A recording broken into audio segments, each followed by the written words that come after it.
Good morning, everybody. Thank you for joining us this morning for the official 2008 launch of Michener Institute's 50th anniversary, and in particular, the launch of our Golden Archives.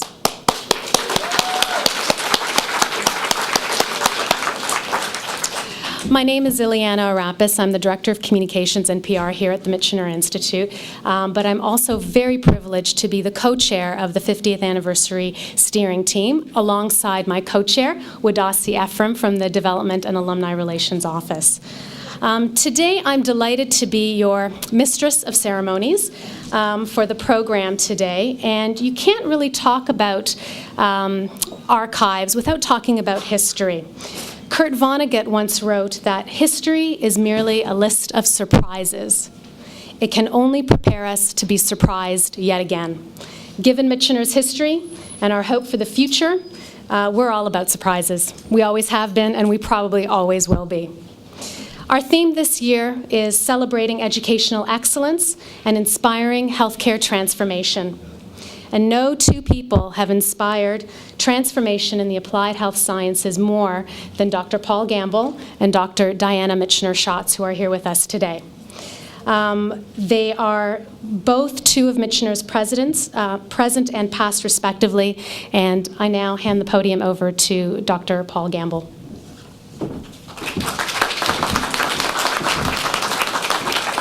Thank you, Ileana, and good morning, everyone, and welcome to this. I suppose we're calling this our kickoff of our 50th anniversary, although I think a number of you may have already kicked it off last December at the holiday social, and I have seen the video, so this there. But this is a very special day for us because this is now 2008. This is officially our 50th anniversary year, and we're celebrating our Golden Archives.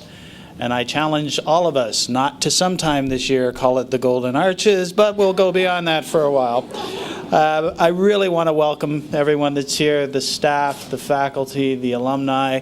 I'd also like to recognize a member of our Board of Governors, Blair Baxter, who's hiding in the background, as well as Nancy McBride, who is a faculty member and a member of the board. So welcome, everyone. We're glad that you could join us. I know there are a number of special guests in the audience as well, and I hope we get a chance to interact with all of you a little later on. It was back in 1958 that the Michener Institute, as we know it now, officially started as one very small pilot program.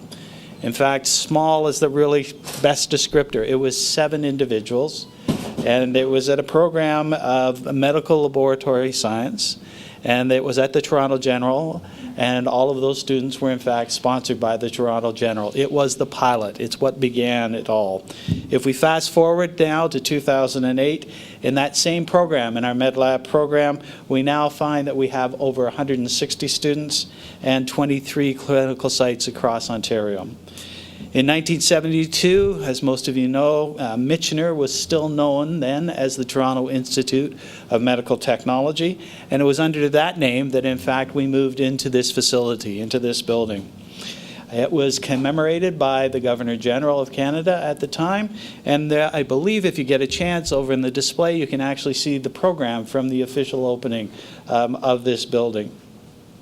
In 1990, we changed our name officially to the Michener Institute for Applied Health Sciences. And again, if we fast forward to 2008, and as we now are embarking on a number of exciting transformations, as Ileana has already indicated, I think as everyone in this room knows, we begin now in less than 3 months with our new capstone semester. This is the end cycle, if you will, for our revision of our curriculum to incorporate the interprofessional collaboration and the enhanced elements of simulation, as well as the evaluation of assessment for readiness in clinical practice. Something that we're all looking forward to, something we have all been working extremely hard to accomplish in the last 2.5 years. But it's also the beginning of a number of other exciting developments. We're about to launch a major capital campaign. You've heard that. You've been aware of what we're trying to accomplish. You'll hear a lot more about the capital campaign. And the intent of that capital campaign is to help us renovate this facility, to bring it into a contemporary educational venue, and to allow us to deliver our programs in the most appropriate manner we possibly can.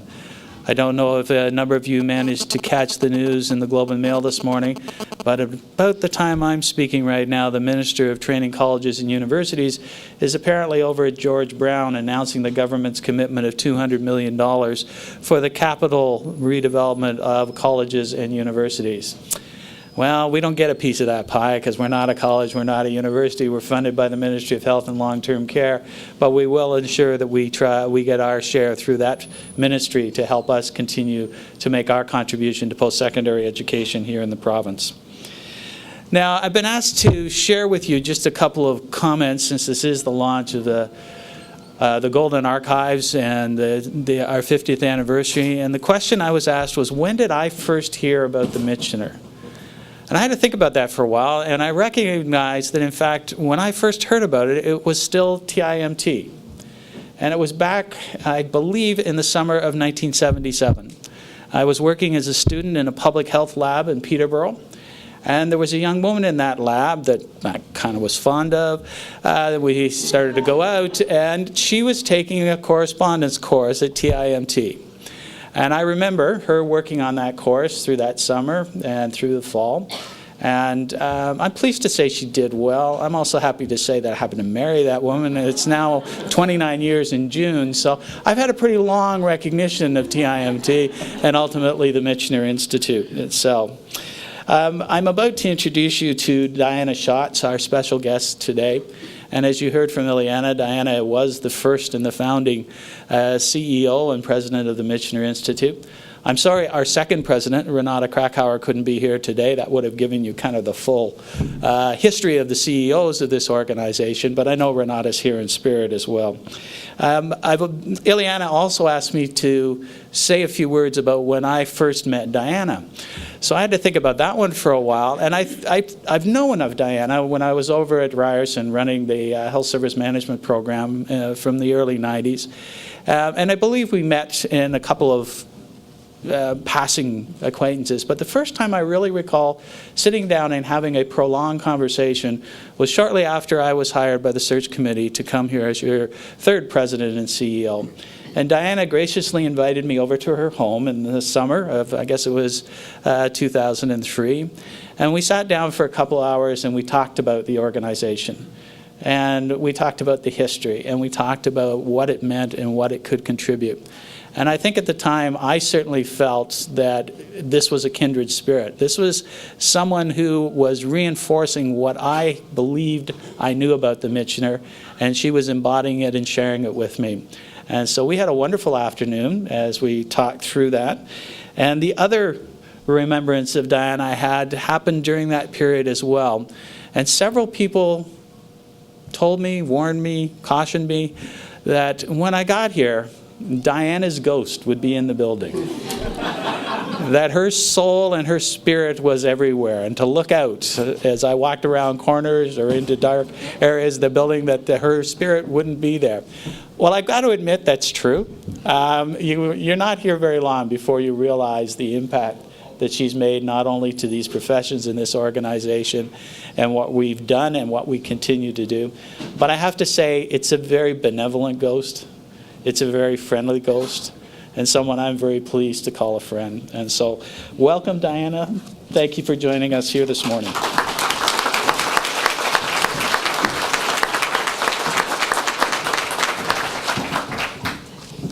Thank you very much, Paul. I find it's very welcoming to come back, even if I am a ghost.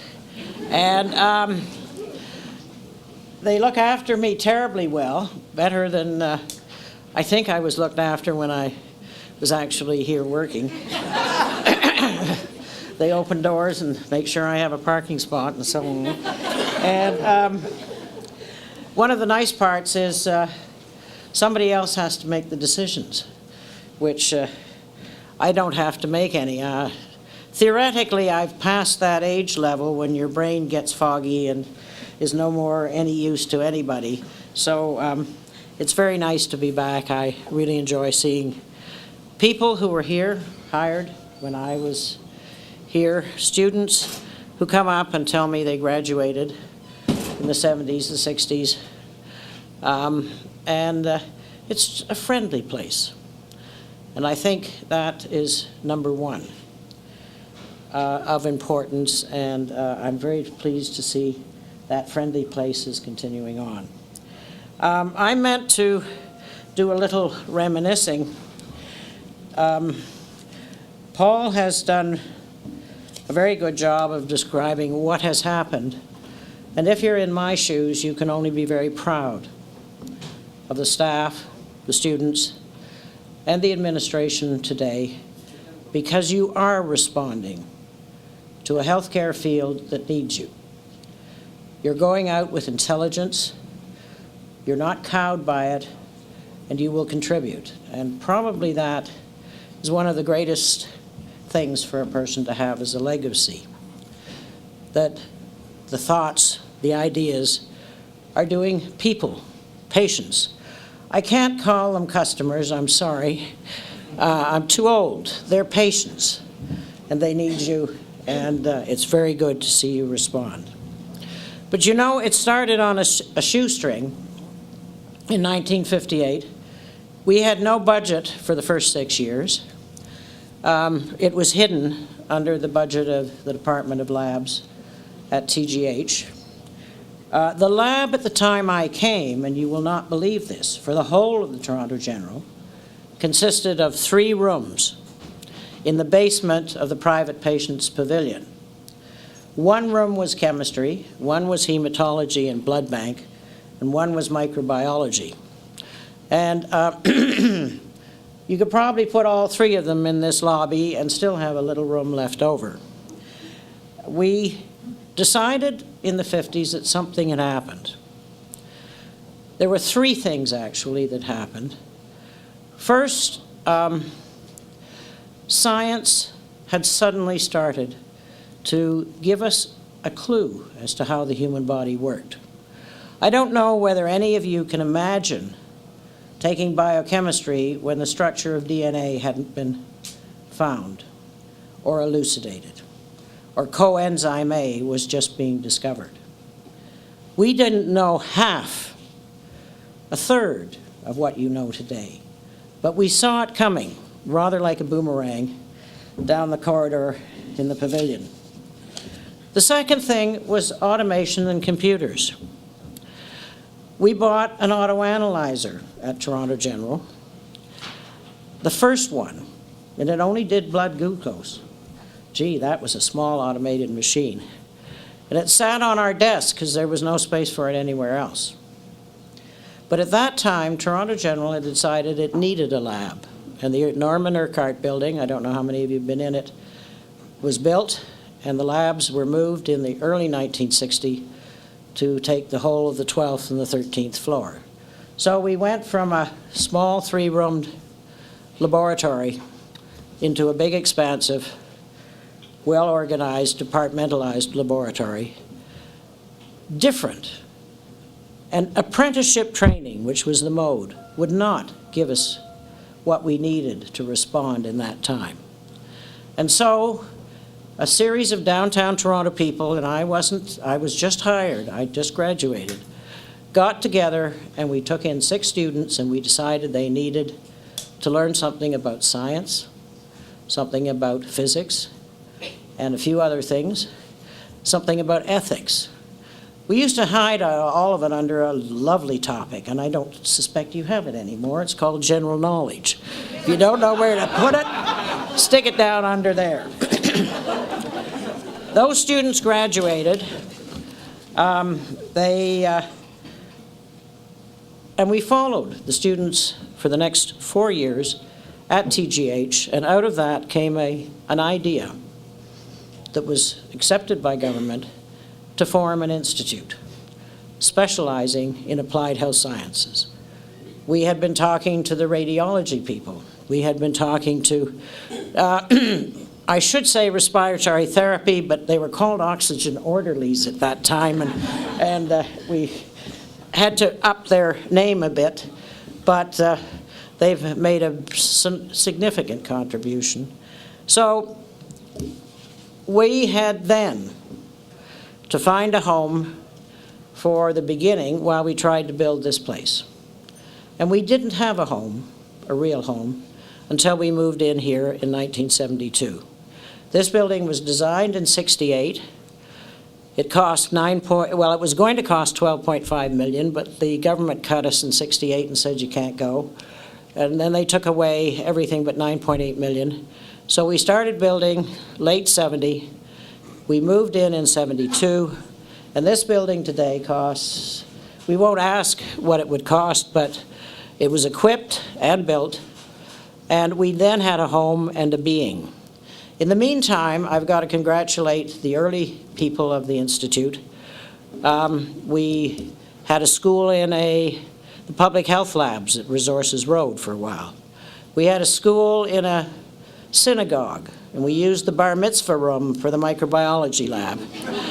We used the gym and the children's school for respiratory therapy and radiography.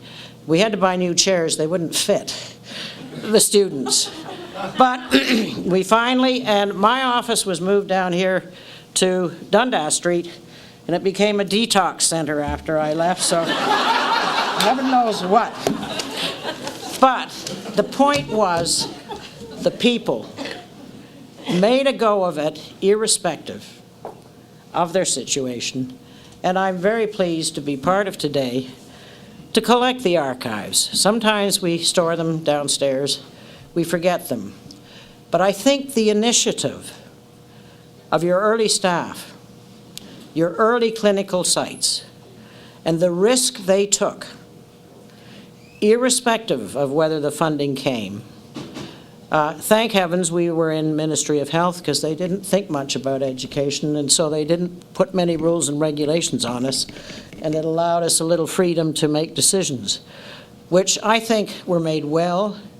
I don't claim credit for them. I claim credit for a super team who knew how to work together. And congratulations on your 50th. I'm glad you're doing as much, and I expect as much in the next 50 years as in the past, but enjoy it, because it is fun. Thanks very much. I'm very pleased to be here.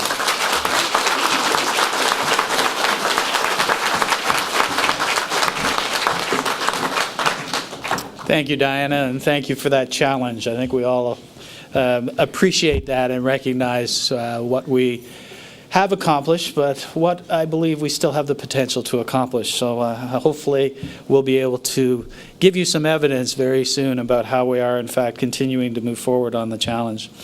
Now, in just a moment, Diana and I are going to unveil a very special donation that's been made to the Michener Archives on behalf of Dr. Colin Stone and his family. It's been selected as our first official offering, if you will, to the archives, and it will become a permanent gift to our collection here at Michener. And it is one that, in fact, has some significant sentimental value to the organization as well. I think a number of you recognize the name Colin Stone. For those of you that have been here for a while, you'll surely remember Colin. He's retired 2 or 3 times in the last 6 or 7 years. I think the last official retirement was in 2005. And unfortunately, Colin can't be with us today. He's in Texas. I think, again, many of you know that Colin now chooses to spend our lovely winter season in Texas, but this year's is an especially important one as he awaits the birth of his first grandchild. But since Colin couldn't be here today, he did send along a statement that he's asked me to read to you, so if you'll bear with me just a moment. I just want to share with you Colin's thoughts about today and about this first official contribution to the archives. In fact, as you will soon see, this is a print of the Michener Institute, and Colin indicates that he first saw this unframed print many years ago in the office of Don Rudman, another name many of you will remember, who was at the time doing a fundraising drive. And he apparently offered to buy the print to help that fundraising drive. As Colin says, we agreed on a price, but before the formal transfer could occur, it was requested that my estate be willing to ensure that the print be returned to the Michener at an appropriate time. I discussed this with the family lawyer, who felt that such an undertaking would be difficult to carry out. Since I was hoping to have the print for some time before I left this world, it in fact could have ended up anywhere on the globe by the time the print had to be returned. Reluctantly, I indicated I could not formalize the purchase under these conditions. A number of years later, however, to both my delight and surprise, Michener presented the print to me on my retirement, my first retirement, in February 2000, with no conditions attached. And as Sue indicated, it hung in my home office where I could see it and enjoy it on a daily basis. Recognizing there may be few, if any, other copies of this print around, it seemed appropriate to me and my family that we redonate it back to the Michener on the occasion of the 50th anniversary. Since I had arranged for my children to inherit the gift in due course, it was necessary to gain their consent for this redonation, which they happily gave with the understanding that it would be shared with the Michener community by hanging the print in an appropriate location and a dedication within the Michener premises. So those are Colin's words about his donation. We are also very fortunate today that due to the due diligence of Ileana, we were able to discover that the sketch was done originally in 1967 and that the artist was an individual named Brian Erickson. And in fact, Brian is here today, and I'd like to introduce you to Brian Erickson, who's joining us for this event.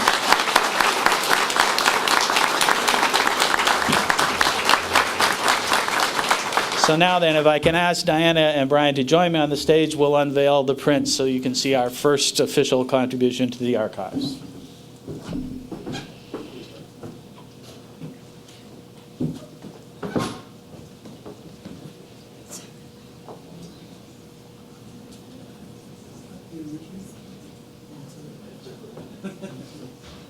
Part of the ceremonies. Thank you, Paul. We are made wise not by the recollection of our past, but by the responsibility for our future, so said George Bernard Shaw. And at Michener, the pleasant responsibility of capturing the recollections of the past in order to serve our future rests with the Archives Project team and the editorial board for the Commemorative History of Michener book. I'd ask these members of the committees to come up to the podium and be recognized. They are Sue Reynolds, Martha Tuff, Lisa Manganero, Catherine Parker, John Paul Tsouras. Come on up, don't be shy.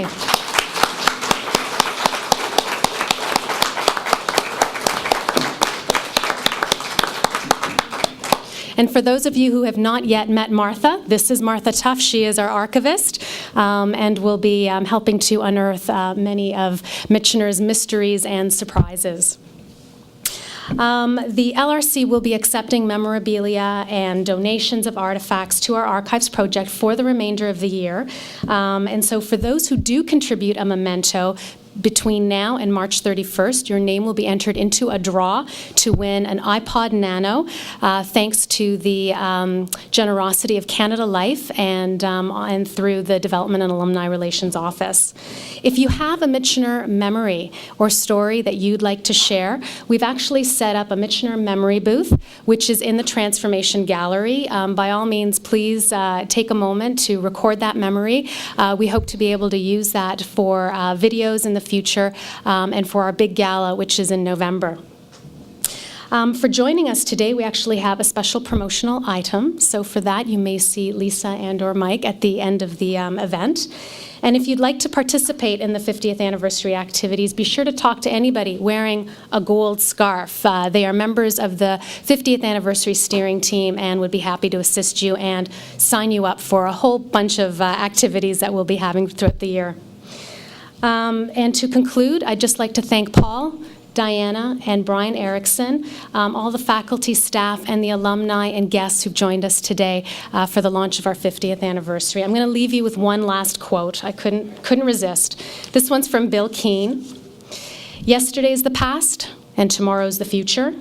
Today is a gift, which is why they call it the present. Thank you for joining us today.